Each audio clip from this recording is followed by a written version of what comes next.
চায়ের কাপে ভেজানো বিস্কুট একটাই শিক্ষা দেয়, কারো প্রতি এতটাও ডুবে যেও না যাতে নিজেকেই ভেঙে পড়তে হয়। আপনি থেকে তুমি হওয়ার গল্পটা মধুর হলেও তুমি থেকে আপনি হওয়ার গল্পটা ভীষণ কষ্টের। যাদের চোখে অল্পতেই জল আসে তারা দুর্বল নয়, সরল হয়। কেউ ব্যস্ত নয়, যার তোমাকে যতটা প্রয়োজন সে তোমাকে ততটাই গুরুত্ব দিবে। যাকে অবহেলা করছো সে তো একদিন এমনিতেই চলে যাবে, কিন্তু লক্ষ্য রেখো যার জন্য তাকে অবহেলা করছো সে যেন আবার তোমায় ছেড়ে চলে না যায়। একজন জ্ঞানী জানেন যে সবার কাছেই কিছু না কিছু শেখার আছে। বুদ্ধিমানরা প্রেমে পড়ে একবার, বোকারা প্রেমে পড়ে দুবার, আর চরিত্রহীনরা প্রেমে পড়ে বারবার। সবাই বলে একজন চলে গেলে জীবন থেমে থাকে না, কিন্তু সত্যিটা হলো জীবনে হাজার কেউ আসলেও ওই একজনের শূন্যতা থেকেই যায়।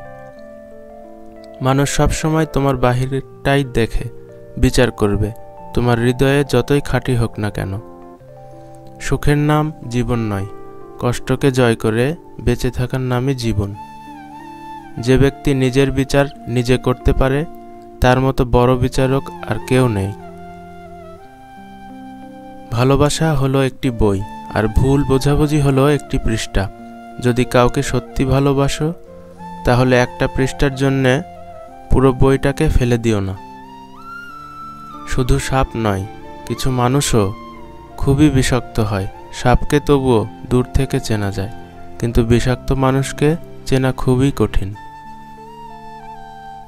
যে মানুষটা সবসময় সবাইকে ভালো থাকার পরামর্শ দেয় সেই মানুষটাই কখনো কখনো নিজের ভালো রাখার পথ খুঁজে পায় না। দুঃখ একটাই, আমাকে আমার মতো করে বোঝার কেউ নেই। একজন পাগলের মতো ভালোবাসে আর একজন পাগল ভেবে অবহেলা করে। আমি দুর্বল নই, কেবল ক্লান্ত হয়ে গেছি সবার মিথ্যে ভালোবাসার অভিনয় দেখতে দেখতে। এক ফোঁটা চোখের পানি ঝরার চেয়ে এক ফোঁটা রক্ত ঝরা অনেক ভালো, কারণ এক ফোঁটা রক্ত বের হতে হালকা ব্যথা লাগে, আর এক ফোঁটা চোখের জল পুরো হৃদয় চিরে বের হয়। বর্তমান সময়ে সবচেয়ে কঠিন কাজ হলো মানুষকে চিনতে পারা, কারণ কে সত্যি বলছে আর কে অভিনয় করছে সেটা বোঝা খুবই কঠিন। ফ্যামিলির চাপে বা দোহাই দিয়ে যারা সম্পর্ক শেষ করে দেয় তারা আর যাই হোক কখনো ভালোবাসতো না। যে ঘটনায় আপনি চরম হতাশায় ভোগেন, নিজেকে অযোগ্য ভাবতে শুরু করেন, ইতিহাস খুঁজে দেখেন ঠিক একই ঘটনায় কেউ কেউ সুখে আছেন। নিজেকে সময় দাও, তোমার প্রথম দরকার তুমি নিজেই।